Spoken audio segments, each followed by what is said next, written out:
बांदा की पॉक्सो अदालत, चारों तरफ सन्नाटा और तभी जज की आवाज गूंजती है, दोनों पति पत्नी को मरते दम तक फंदे पर लटकाए रखा जाए। इसके साथ ही बांदा कोर्ट का ये फैसला इतिहास के पन्नों में हमेशा के लिए दर्ज हो गया। बांदा कोर्ट ने एक साथ पति और पत्नी दोनों को सजाए मौत सुनाई है। सिंचाई विभाग का एक जूनियर इंजीनियर रामभवन खुशवाहा और उसकी पत्नी दुर्गावती, जिनके पाप का घड़ा जब भरा तो हलचल मच गई। आखिर कोर्ट ने इस पति पत्नी को मौत जैसी सख्त सजा क्यों सुनाई? दरअसल इन दोनों के गुनाह इतने गंदे और खतरनाक थे कि जिसने भी सुने उसकी रूह कांप गई। आइए आपको ले चलते हैं वक्त के पहिए को पीछे घुमाकर साल 2020 में। चित्रकूट, जो अपनी धार्मिक पहचान के लिए जाना जाता है, वहाँ एक सरकारी क्वार्टर के अंदर कुछ ऐसा पक रहा था जिसे सुनकर आप भी दंग रह जाएंगे। कोई नहीं जानता था कि सिंचाई विभाग का पढ़ा लिखा जूनियर इंजीनियर रामभवन, जिसका काम बांधों और नहरों की देखरेख करना था, वो असल में डार्क वेब का एक खूंखार शिकारी निकला। लेकिन उसकी दरिंदगी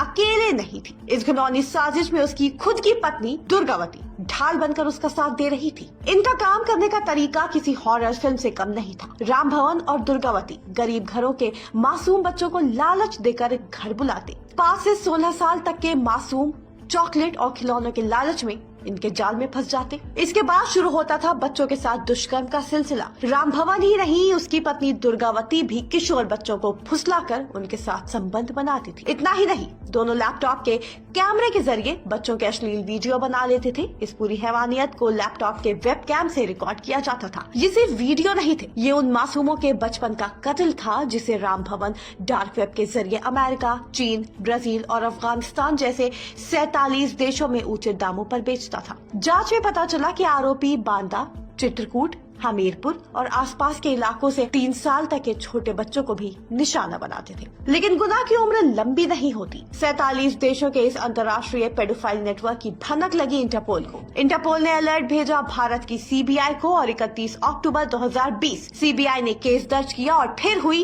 एक ऐसी रेड जिसने पुलिस वालों के भी होश उड़ा दिए। छापेमारी में रामभवन के पास से 8 lakh cash, mobile phone, pen drive और हार्ड डिस्क बरामद हुए। जब उन डिवाइसेस को खोला गया तो सामने आए बच्चों के शोषण के 650 से ज्यादा फोटोज और सैकड़ों वीडियोस। नवंबर 2020 में सीबीआई की टीम ने बांदा के नरैनी कस्बे में रामभवन और दुर्गावती को गिरफ्तार किया। 88 दिनों की जांच, 700 पन्नों की चार्जशीट और 74 गवाहों की गवाही। सीबीआई ने एक एक सबूत को जोड़कर इस शैतान दंपत्ति को चारों तरफ से घेर लिया। अदालती कार्रवाई के दौरान 5 जून 2023 को 74 गवाहों को पेश किया गया, जिनमें 24 पीड़ित बच्चे भी शामिल थे। इन बच्चों की गवाही ने मामले की गंभीरता को और उजागर किया। बच्चों से जुड़ा मामला होने के चलते सीबीआई ने पॉक्सो कोर्ट में ट्रायल कराया।